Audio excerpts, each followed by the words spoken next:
So congratulations on this movie. I was literally glued to the screen the entire time, just waiting to see what was going to happen. And every time it would just surprise me. Good. I mean, you know, me and the people that made this film, that is pretty much exactly what we'd hoped for. So I'm glad to hear it. You've written novels, you've written original screenplays. Is this your first adapted screenplay, and how was the process different for you? I had worked on a couple of adaptations before. I did an adaptation of a book called Never Let Me Go and an adaptation of a comic book called Dread. And really what I've learned is I think I prefer writing my own stuff, probably, on balance. But there's something really great you can get out of an adaptation, which is sort of getting inside the head of the writer that did it to an extent, and also trying to figure out how to be true to it, what it is you've got to be true to. In this film, it was really about the atmosphere, like the what it felt like to read the book, the weird sort of feeling it gave you, and it was to try and repeat that. The performances in this movie are incredible, especially the 5 lead women. How would you describe yourself as a director? Would you say that you're hands-on, or you like to give them more freedom? Or do you approach each actor differently? I'm exactly the opposite of a hands-on director. Okay. I'm not interested in auteur theory. I find it really boring. I hate pyramid structures in life and in work. I mean, life is work anyway.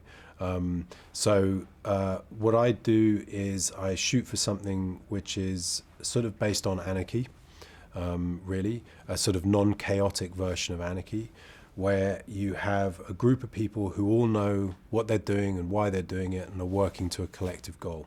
So I'm hands-off with the actors, I'm hands-off with the crew.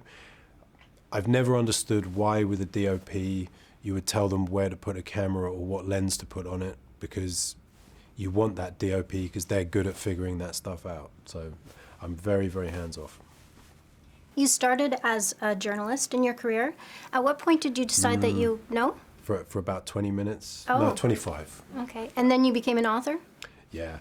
I did a little bit of journalism, but I wasn't cut out for it. And, I see. Got into writing books, yeah. And then at what point did you decide to get into filmmaking? Because that's a bit of a leap. I got into it because the first book I wrote was made into a film. And when I walked onto a film set, I thought this looks like a lot more fun than writing books. Because the reality of writing a book is you're on your own in a room for 2 years, and that suits some people, but it didn't suit me. And film is collaborative, and actually when it's done right is fun. On a day-by-day level, you're with a good group of people, there's a good vibe, you're all solving the same problems and putting your heads together trying to figure it out. I love that, still love it. You've worked on so many genres. What would you like to do next?